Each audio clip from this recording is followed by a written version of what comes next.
So we learn about reciprocal ratios. So for example, cot is 1/tan, cosec is 1/sin, and sec is 1/cos. And we learn about complementary angle results. And we also learn about the Pythagorean identities. So when simplifying trigonometric expressions, the question asked normally is when to use what in order to simplify our expressions. So here's some of my suggestions.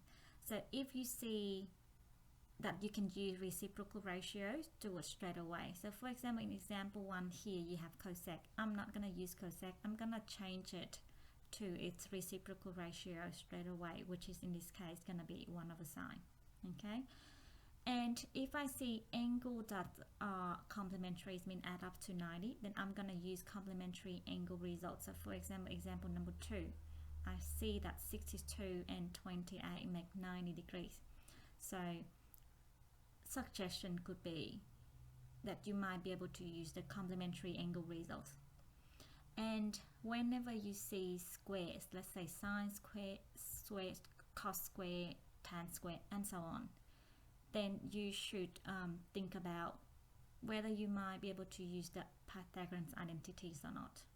Okay, so let's go through some of our examples. So first example, we're gonna simplify this. So as we talked about before, if I see reciprocal ratio, I'm gonna convert it straight away. So I'm gonna change this into, so cosec is 1/sin, so cosec square gonna be 1/sin square. So this whole expression gonna be sine square multiplying 1/sin square. And yes, we can cancel out sine square now, and our answer will be 1. Okay, so the whole expressions of sine square, cosec square will be simplified to be 1. Alright, example number 2. We did say that let's try if we got given degree, let's see if they are complementary or not. So in this case, they are complementary. So remember, in complementary angle result, you work with pair. So sine and cos, tan and cotan, sec and cosec. Okay. So here we got 62 plus 28, that's give you 90. So I'm going to use the complementary angle result on cos. So cos of 62, it's going to be equal to sine of 28. So this one here will be sine 28. So this whole expression going to be sine 28 plus sine 28. Take away 2 of sine 28. Okay, so let's work that out. So there we go. Let's make some space here first. Okay. So as I said, cos 62, we use complementary angle results. It's gonna be 2 sine 28, and just rewind everything else. Okay. So we got sine 28 plus sine 28, that is 2 sine 28, and take away sine 28. So our answer should be 0. Okay, so the answer for this is 0 because everything was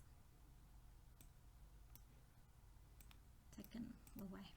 Okay, alright, so let's go through one more example. So let's delete what we don't want to have some space. So example 3, for example.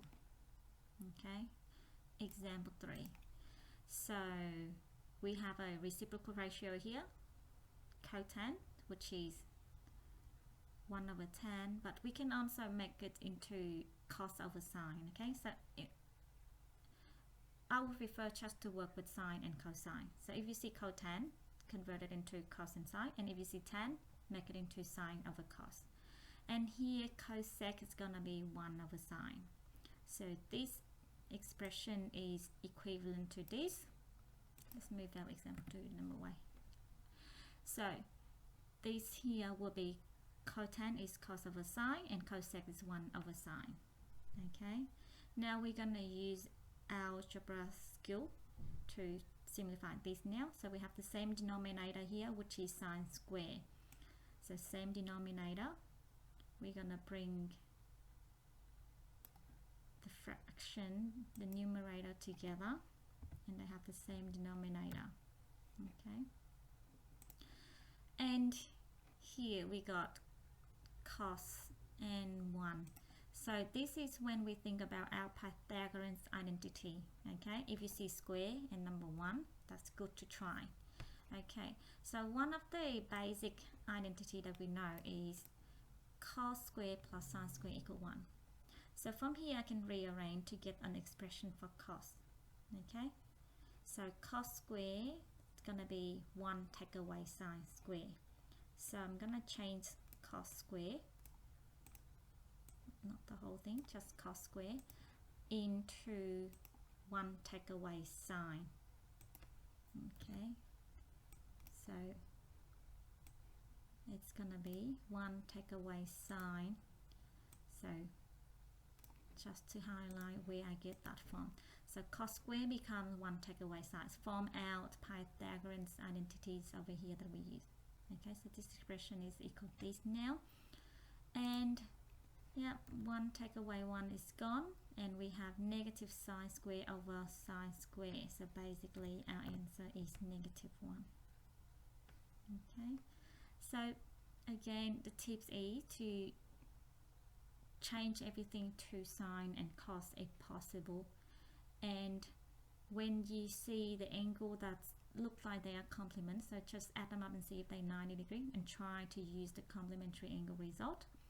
And when you see power square, which is and number 1, then you're gonna use you think that you should try to use Pythagorean identities and see if it works. Okay, have fun trying.